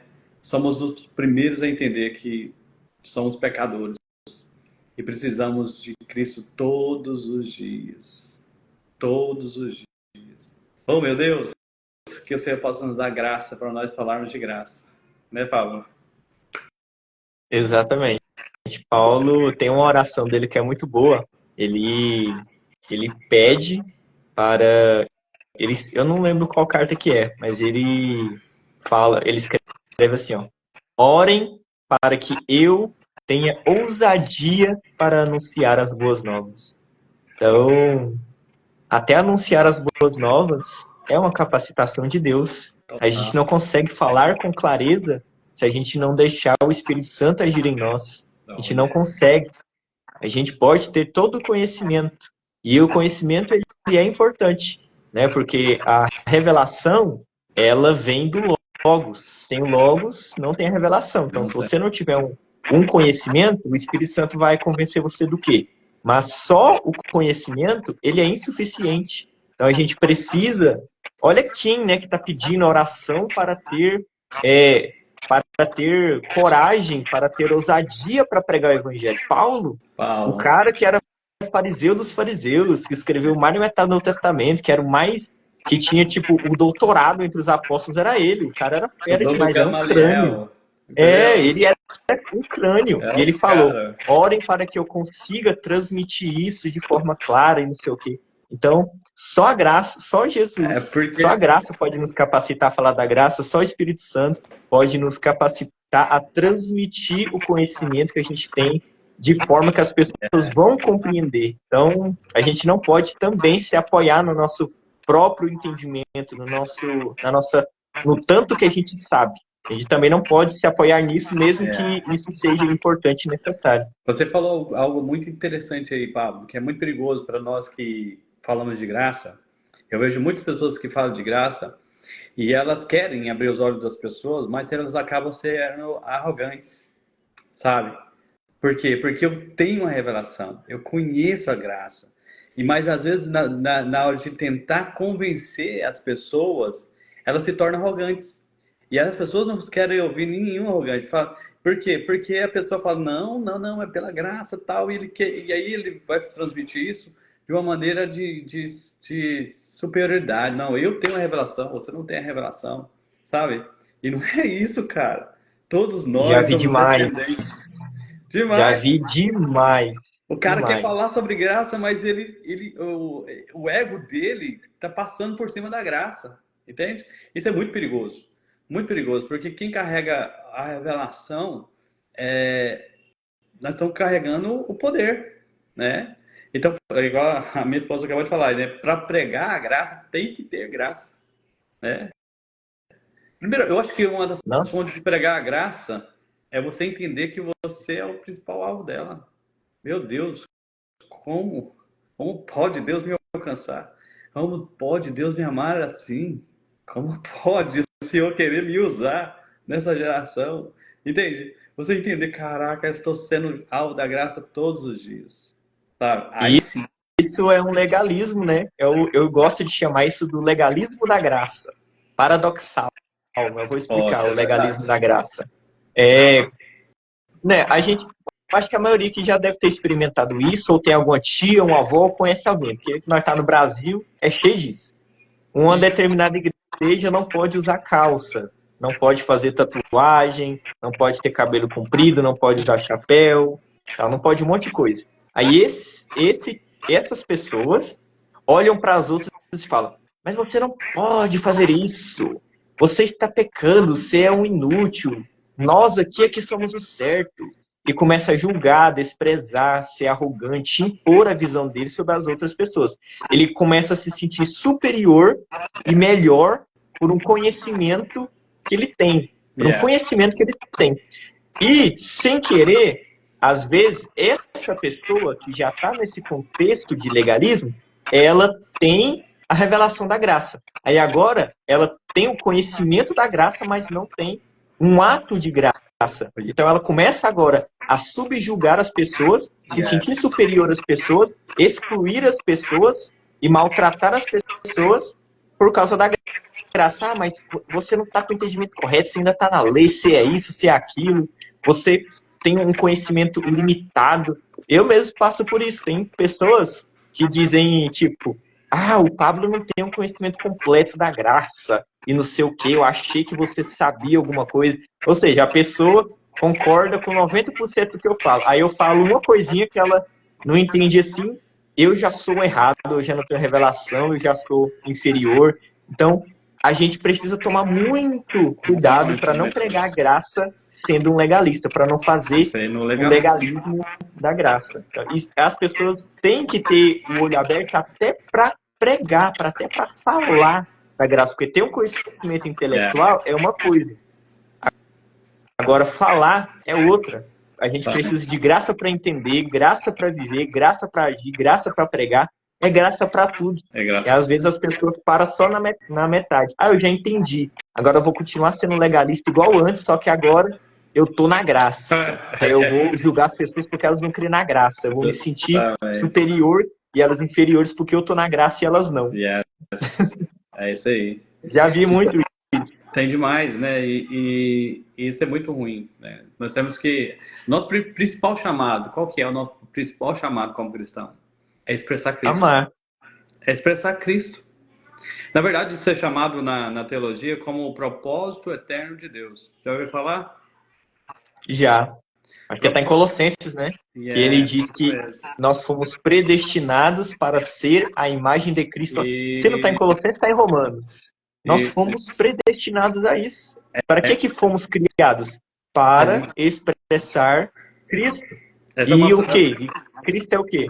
Cristo é graça da mesma forma que Deus é amor. Então João diz que Deus é amor. Então Jesus é graça. É isso aí. Então esse é o maior chamado nosso, entendeu? É ser como Cristo é. E 1 João, se não me engano, não lembro se é do capítulo 2, se eu não lembro do endereço, mas está escrito lá. A Bíblia fala que nós somos tal como Cristo é. Ó, não tal qual ele é, nós somos nesse mundo. Isso, assim como ele é, nós somos desse mundo. Tem pessoas achando que eles vão ser parecidos com Jesus só quando for arrebatado ou quando for pro céu. Agora, cara, esse é outro assunto, na verdade, sobre céu, entendeu? Tem muita gente querendo ir pro céu, mas o céu tá querendo vir pra cá. O céu, Deus desceu para a terra, o céu veio para a terra e as pessoas estão querendo ir pro céu. Não. Vê se pode. E a Nova Jerusalém vai descer pra terra, né, mano? Então, assim... Pois é. As pessoas... Deus tá querendo vir para cá, os anjos tá querendo vir para cá, o céu tá querendo vir para cá, Jerusalém Celestial quer vir para cá, e o povo querendo ir pro céu. Vê se pode entender. Esse é já outro conceito errado a respeito do que nós aprendemos aí, ó. Nós aprendemos durante anos e anos e anos e anos e anos e anos sobre céu, ruas de ouros, sabe? Só que, cara, esse é assunto para outro dia, senão nós vamos entrar aqui, né? Porque as pessoas têm uma expectativa escapista, sabe, o Pablo? O cristão, ele tem uma mentalidade escapista. Nossa, um dia eu vou ser arrebatado, um dia eu vou pro céu, um dia eu vou parar de sofrer aqui nessa terra e tal. Mas nós não fomos chamados para o céu. Quando Deus criou o homem, ele criou para onde? Para o céu ou para a terra? No Jardim do Éden, na terra. Pra terra, brother, entendeu? Nós somos criados para a terra, nós não somos criados para o céu. E a intenção de Jesus morrer na cruz do Calvário é restaurar todas as coisas, entendeu? É nos colocar de volta onde nós estávamos. Qual que era o nosso estado de volta? Era dominar, cuidar da terra. Exatamente, é um pouco interessado. Bora falar sobre isso para finalizar. Vou ficar interessado. Falar disso sem terminar. Vamos dar um resumão. Gente, vou resumir para vocês aqui uma frase. A vontade de Deus é o Éden. Essa é a vontade de Deus. Deus não muda de ideia. Então, onde o homem foi criado? No Éden. Então, Deus vai restaurar tudo e vai fazer um Éden 2.0. O que é a Nova Jerusalém? Se você for analisar lá os 2 primeiros capítulos de Gênesis, você pega os 2 primeiros capítulos de Gênesis, compara com os 2 últimos capítulos de Apocalipse. É um Éden 2.0. É isso aí, é isso aí. Então, a vontade de Deus é o Éden. E hoje na sua vida, se pergunte, Deus quer que você seja pobre? Tenha escassez, falte alguma coisa? Ou Deus quer que você tenha muito mais do que você precisa? Olha para o Éden. Adão e Eva tinham muito mais do que eles precisavam, ou eles só tinham o necessário? Muito mais. Olha para o Éden. Então, qual que é a vontade de Deus? Que nós fiquemos totalmente nus perante Ele, tendo um relacionamento íntimo e pessoal, uns com os outros e com Deus, ou que a gente se cubra e fuja de Deus e brigue com os outros? É só olhar para o Éden. Deixa eu só responder essa pessoa aí, essa pastor, pra que perna, né? Essa parada aí. Esse irmão aí, não sei. Bom, ele fala que no mundo jaz o maligno, né? E de fato, o mundo jaz o maligno, mas a Bíblia fala que Cristo, em Colossenses, ele despojou todo o exército de Satanás na cruz do Calvário. Colossenses 2, 13, 14. Ele fez Esse de versículo. vergonha. Ou seja, o governo que o homem deu a Satanás lá no Éden foi tomado por Cristo. Agora, por isso que a Bíblia fala que nós reinaremos em vida. Por quê? Porque o governo está sobre nós agora. Agora haverá um dia Exatamente. que Cristo voltará e haverá o milênio. E no milênio nós reinaremos com Cristo. E depois disso, do milênio, será novos céus e nova terra. Exatamente. Uma coisa interessante sobre o Éden também é que quando Deus criou Adão e Eva, ele disse para eles: Então governem você vai ter sobre perna, o meu irmão. mundo Só e meu irmão sobre falou assim, pra que perna tudo. aí? Só um pouquinho. Meu irmão falou assim, pra que Ah, perna? Eu falei assim, pra que perna, né? O Instagram dele. Ele falou assim, eu não tenho perna, por isso que eu sou. Por isso que é o pra que perna, entendeu? Eu quero falar pra você que você terá pernas. Você pode concluir. ai, ai. Desculpa aí. Esqueci o que eu estava falando. Uma coisa, quando Deus criou Adão e Eva, ele disse: domine sobre as aves, sobre os animais, sobre tudo. Domine sobre tudo. Mas ele nunca disse: domine um sobre o outro. E hoje o que nós está fazendo? Dominando um sobre o outro e não está dominando o mundo. Yes. O Então a gente pecado fez isso. está invertendo a ordem. Foi. Então hoje, é claro que João diz, né, que o mundo jaz no maligno. Acho que é João que diz. Mas olha o que Jesus falou para os fariseus. Olha o que Jesus falou para os fariseus. Tem gente que não pega isso até hoje. Jesus falou para os fariseus o seguinte: o reino de Deus está dentro de vocês. Yep. Por que Jesus falou isso para os fariseus? Porque o reino de Deus é algo que está dentro de nós, que precisa ser manifesto aonde a gente estiver. Oh, yes. Jesus, ele pregou sobre salvação bem menos, mas muito menos do que ele pregou o reino de Deus. Ele disse: o reino de Deus já chegou, o reino de Deus é chegado. Eu sou. Basicamente ele falou: eu sou o reino de Deus. Se hoje Cristo está no nosso coração, o Espírito Santo que estava sobre ele está dentro de nós, sobre nós, onde a gente está, ali é o reino de Deus. Então, o mundo jaz no maligno, mas o reino de Deus está dentro de você. Você não foi chamado para ir para o céu. Você foi chamado para trazer o céu para a terra. O ser humano não foi criado para ir para o céu e viver no céu. O ser humano foi criado para ser Deus na terra, para ser um representante de Deus na terra. É isso aí. Deus veio para a terra, formou um homem e falou: esse é a nossa imagem. É o nosso representante aqui. Então, o homem é para representar Deus na terra. E é isso aí. É isso aí. Mas, cara... Então, a gente foi chamado para dominar a terra. Hoje, o mundo está sendo dominado majoritariamente pelo inimigo? Sim, mas isso é culpa de quem? Do cristão, do crente que não tem revelação. Ele que tem que dominar. Meu irmão, a culpa é deixa eu falar. Nossa. A culpa nem... Vou te falar. A culpa é o seguinte, que a igreja não é ensinada isso. A igreja não é ensinada, brother. Isso aí. Então, aí a igreja, ao invés de ter autoridade, entendeu? Ela padece, sabe? Infelizmente, né? Esse assunto, a gente tá na escandalosa graça e agora nós estamos falando sobre governo, né? Mas tudo é graça, de fato, né? Mas só, se a gente for falar aqui muitos assuntos, a gente vai justificar, né? Eu ficava a noite inteira aqui falando de cada assunto pontualmente. Não, e isso é porque eu nem tô pegando a Bíblia, eu tô só citando os versículos e falando o livro. Se eu fosse pegar aqui, ó, minha Bíblia tá aberta aqui, ó, se eu fosse pegar o capítulo, o versículo, ler e comentar, já é mais 2 horas. Então, assim, se você aceitar, eu gostaria de fazer outras lives com você, né? Pra gente falar sobre outros assuntos que eu achei interessante, né? E te agradecer, Pablo, sabe? Por aceitar o meu convite, né? De estar aqui nessa live. E agradecer também as pessoas, né? Que estão aí com a gente e as que já passaram. E dizer o seguinte, né? Qual que é a lógica da escandalosa graça? A escandalosa graça é que ele nos alcançou, ele nos amou. A loucura da graça é o seguinte, é um Deus que é eterno, que é criador do universo, que é infinito, que é poderoso, onisciente, sabe? O Deus que é todos em tudo, um dia ele ficou doido da cabeça e se tornou homem. Como que Deus se torna homem, brother? Você tá louco, mano. É muita loucura, entende? Por quê? Por nos amar, mano. Que amor é esse, brother? Como que Deus, criador do universo, se torna homem? por amor a nós. Isso é loucura da graça, meu irmão. Sabe? Esse é o escândalo da Essa, graça. essa escandalosa graça, porque, porque nós somos condicionados ao quê?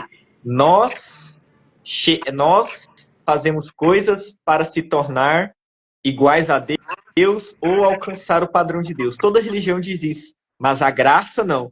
Deus que se torna como homem. Então, o que a religião diz? Você precisa fazer coisas para merecer algo de Deus. O que a graça diz? Deus dá tudo para quem não merece nada. Yes. O que a religião diz? Você precisa fazer coisas para ir para o céu. O que a graça diz? O céu vem na terra e te dá o céu de graça. E ainda faz você dominar na terra. Yes. Isso é um escândalo. Isso é o escândalo, mano. Oh, Jesus, vamos orar para que a igreja entenda isso, né? Que a igreja tenha a revelação de que, de fato, nós estamos aqui para esse tempo, né? Nós estamos, de fato, nesse tempo, nessa hora, para cumprir esse propósito de Deus, de expressar a imagem, semelhança de Deus e assumir essa posição de governo, né? De atitude, né? É interessante, muito interessante isso, mano. E se a gente for falar aqui, tem muito assunto sobre graça, né, Pablo? Muito assunto sobre graça. Demais. Se você ficar pregando sobre graça 10 anos em todo culto, ainda não vai esgotar, porque a graça é infinita, porque a graça é Cristo. Justamente, né? E que o Espírito Santo possa trazer essa clareza, essa revelação. A oração do Paulo era essa, né, na verdade, para toda a igreja, né?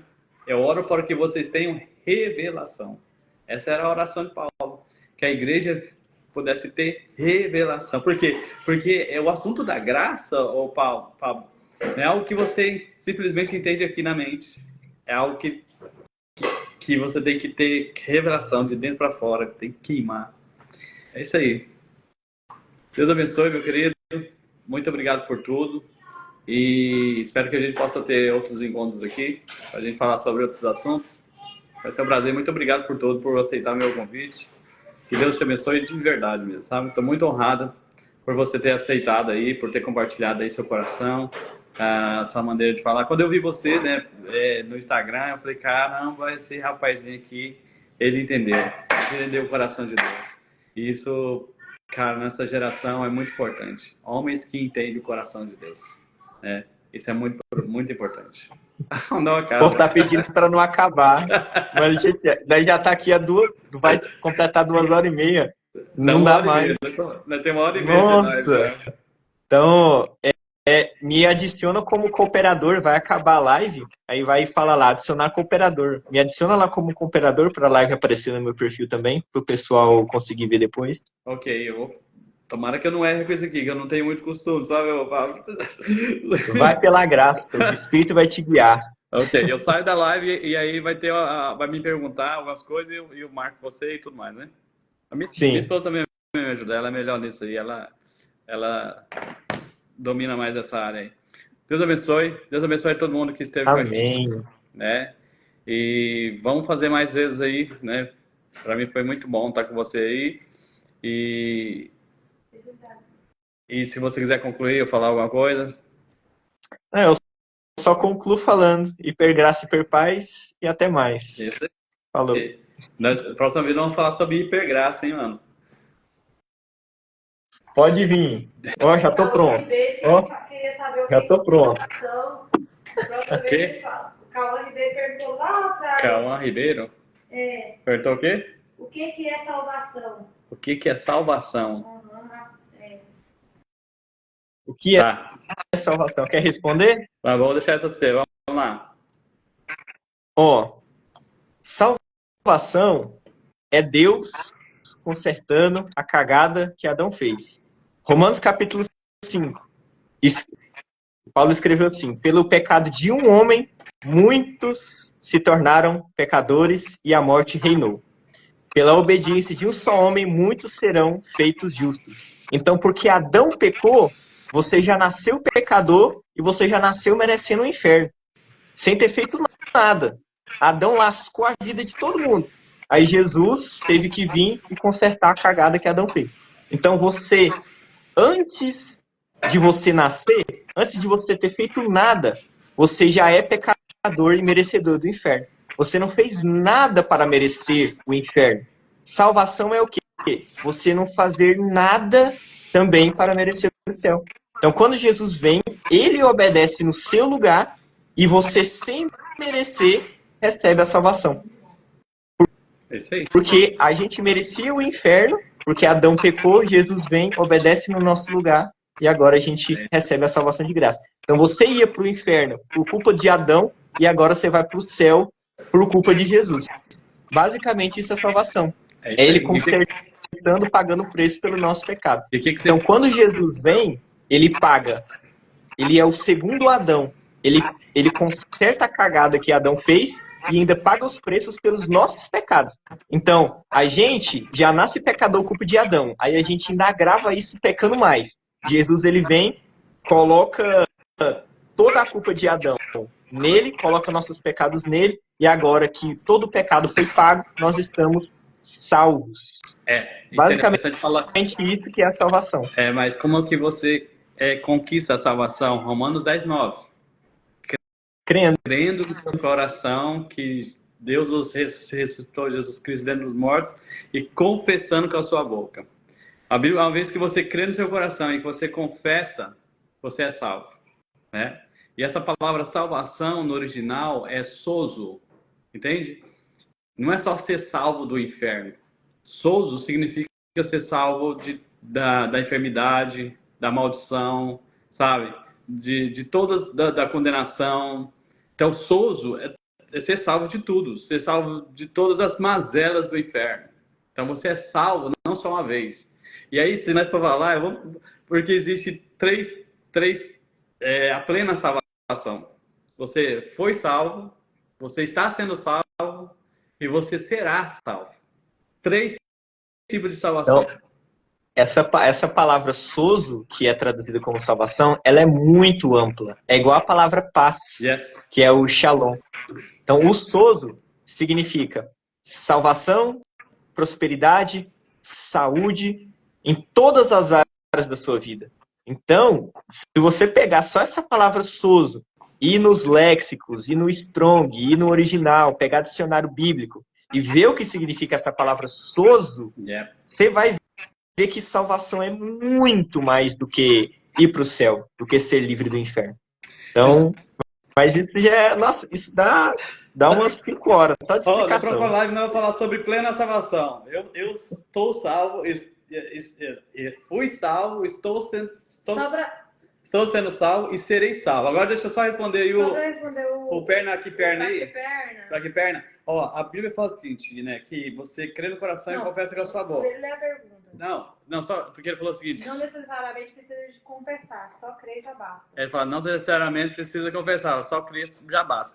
Mas só que é o seguinte, a Bíblia fala que a boca fala o que o coração tá cheio, meu irmão.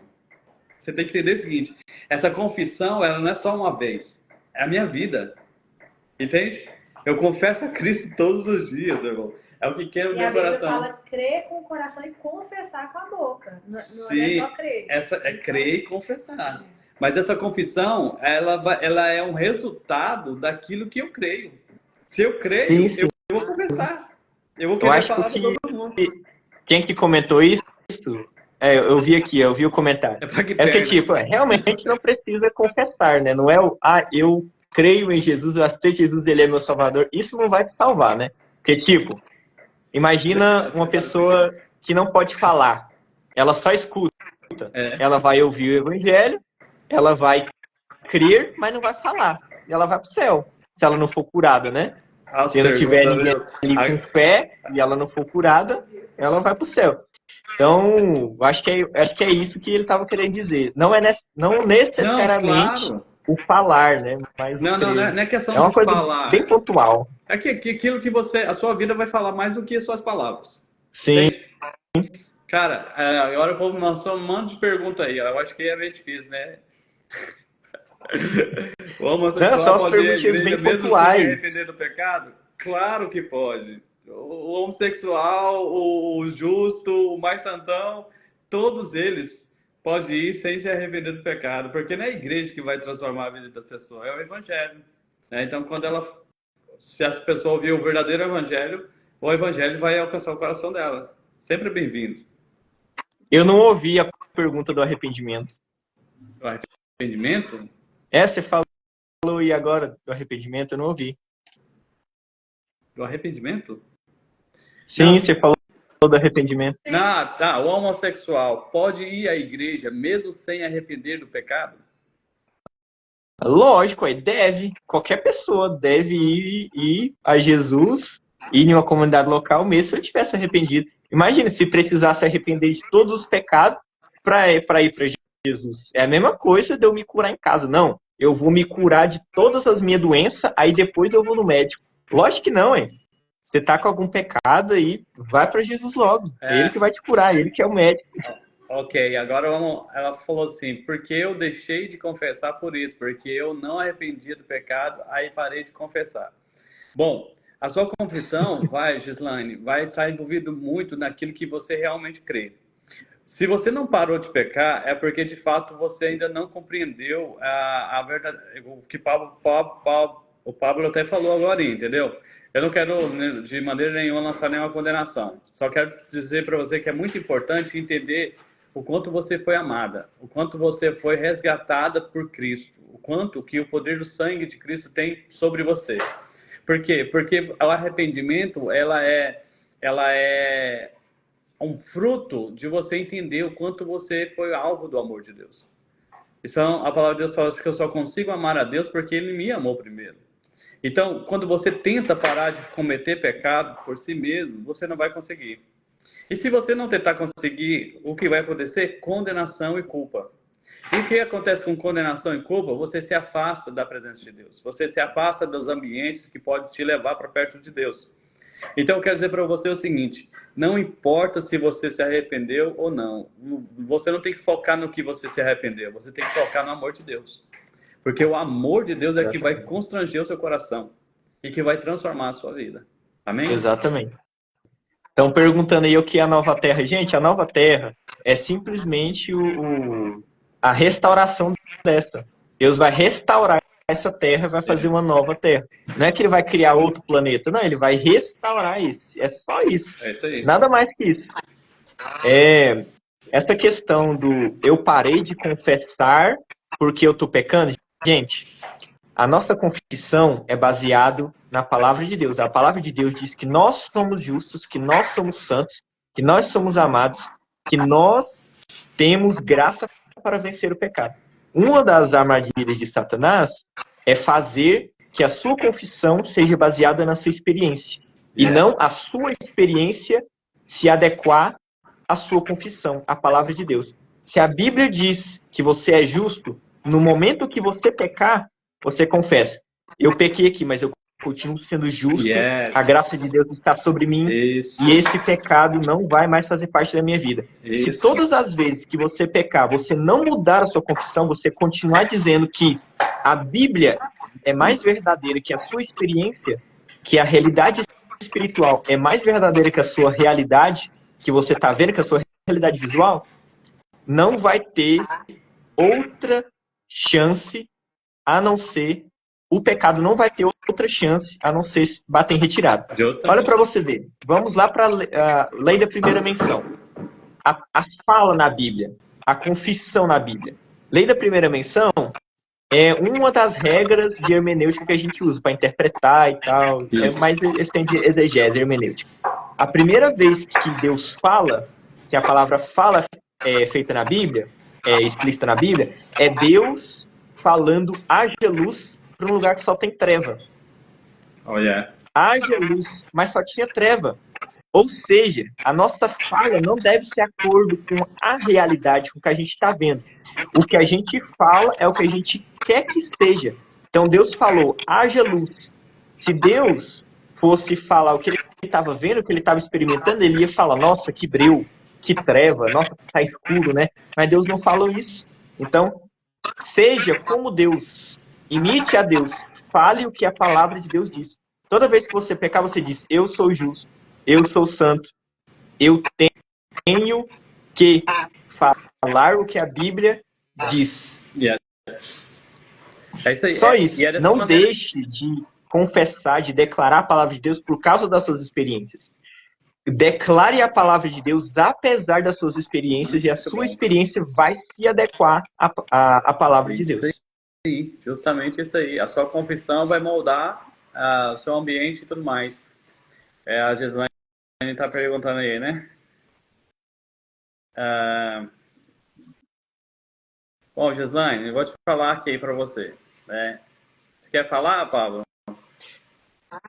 Sim, eu já fui católico também, eu sei o que ela está falando. Eu adorava as missas. Uhum. Eu adorava as missas desde pequenininho, eu sempre gostei de qualquer tipo de ligação com Deus. E as repetições, elas são uma liturgia, é uma tradição católica. Então, a Igreja Católica, ela tem uma liturgia e cada liturgia, cada frase tem um significado. Se eles realmente se aprofundassem no que significa cada uma daquelas coisas, porque, tipo, toda missa tem lá, eles falam, né, o sangue da nova e eterna aliança. Se realmente tivesse a realidade, a exposição aprofundada, detalhada e exaustiva em cima de cada um daqueles elementos, seria muito bacana. Mas, infelizmente, essa repetição que faz é apenas mecânica. Eles falam, essa é a palavra da salvação, mas não fala da graça, da justificação. Fala, esse é o sangue da nova e eterna aliança, mas não explica o que é nova aliança e tal. Então, o que eu vejo é que falta um aprofundamento nesses aspectos litúrgicos. Então, a pergunta dela é sobre isso, né? Sobre essas repetições da liturgia, se elas têm alguma coisa da salvação. O código da salvação tem lá. O código para a salvação está lá. Eles só não explicam, infelizmente. Se explicasse, ia ser show de bola. Então, eu aconselho a Gislaine fazer o seguinte, Gislaine. A Bíblia é o próprio Cristo falando, sabe? Então, quando você abre a Bíblia e começa a estudar os evangelhos, e não só isso, mas você começa a ouvir pessoas como o Pablo, entende? Que falam da graça, do evangelho, né? Que vai abrir os olhos das pessoas, isso vai te trazer uma clareza do que realmente é o reino de Deus, do que está no coração de Deus, sabe?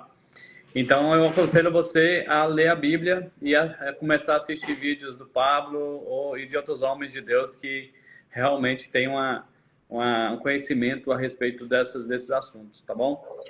Gente... Gislaine mora aqui na minha cidade, moço. Se você quiser, Gislaine, ó, ela mora aqui na minha cidade. Se você quiser, marca um dia aí para nós conversar. Eu chamo minha esposa para ir, você pode chamar algum amigo também. Quanto mais pessoa para ouvir do Evangelho, eu tô lá. Só chamar que eu vou. Top demais. Então tá, gente, ó, o Pra Que Perna foi embora, eu acho, mas ele tava perguntando aí. Então, terá as ruas de hoje, tá. Esse é outro assunto também que eu gostaria muito de falar, mas é muito assunto, hein, Pablo? Deus defenda. O quê? Já estão querendo falar sobre predestinação. Aqui, ó, hipergraça, eu já tô pronto, ó. Tem um livro aqui grosso, ó, hipergraça, 500 páginas. Predestinação, também tem um livro aqui, ó, 700 páginas, sobre predestinação. É só escolher o tema aí, filho. Eu tenho um livro aqui para dar com calma. Você já estudou com a Gislaine, Pablo? Ela tá falando, já estudou com você. Já. A gente estudou junto no colégio. Então, benção demais. Ó, nós temos que, então, depois falar sobre esses assuntos. Se você topar, né? A gente pode falar sobre esses outros assuntos, né? Igual sobre o céu, né? Tem um texto muito falado aí sobre céu. Ah, Jesus, quando morreu, ele foi pro céu e tal. Mas não é isso que Jesus falou, né? Ele falou... Esse é outro... Meu Deus, ele quer terminar isso. Não fala sobre isso, não. Não fala sobre isso, não, porque senão o povo vai querer saber. E é uns 30 minutos para explicar. Gente, ó, Deus abençoe. Obrigado, Pablo, por tudo, né? E espero que a gente tá com quase 2 horas aqui de live. Né? Foi muito bom. E eu espero que a gente tenha outros momentos assim, né? E a gente pode, em nome de Jesus, aí, compartilhar que o Senhor quer para nós. Obrigado a todos da live, você que participou. Amém? Minha esposa que está aqui do lado, a Daiane. Amém. Não, a Daiane que intercedeu pelo pessoal que estava fazendo as perguntas. A gente encerrou a live, ela, não, mas o povo está fazendo pergunta, vai responder. Exatamente. E a Daiane tem ótimos vídeos também, viu, Pablo?